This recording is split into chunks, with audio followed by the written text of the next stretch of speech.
ভালোবাসতো। আসলে সত্যি কথা বলতে আমিও তাকে অনেক ভালোবাসতাম, কিন্তু কখনো আমি তাকে বলিনি, কারণ আমার বাবাও তাকে অনেক পছন্দ করতো। কিন্তু পরে নাকি সে তার মামাতো বোনকে ধর্ষণ করার চেষ্টায় তার শাস্তি হয়। রাফি বলল, তা কি সত্যি সে অপরাধী ছিল? লিজা বলল, বাবা তো তাই বলছিল, কিন্তু আমার কেন জানি বিশ্বাস হয় না।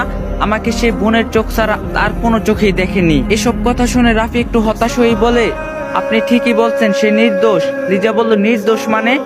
রাফি বলল, না এমনিই বললাম, আমাকে এখানেই নামিয়ে দিন। লিজা বলল, কিন্তু এখানে তো কোনো বাসা দেখছি না। রাফি বলল, এর সামনে আমার বাসা, এখানে আমাকে নামিয়ে দিন। তারপর লিজা তাকে সেখানে নামিয়ে দেয়। আর নামার পর রাফি লিজাকে জিজ্ঞাসা করে, আপনার বাবা কেমন আছে? লিজা বলল, ভালো আছে। কিন্তু হঠাৎ এমন প্রশ্ন করলেন কেন? রাফি বলল, এমনি। আচ্ছা তাহলে যান, আল্লাহ হাফেজ। এরপর লিজা চলে যায়। আর রাফিও আবার ঠিকানাবিহীন হাঁটতে শুরু করে, আর নিজের মনের অজান্তে বলতে থাকে, আজকে রাতটা কতই না সুন্দর, জ্যোৎস্না ভরা রাত। আজকে পূর্ণিমার চাঁদ উঠছে, কতই না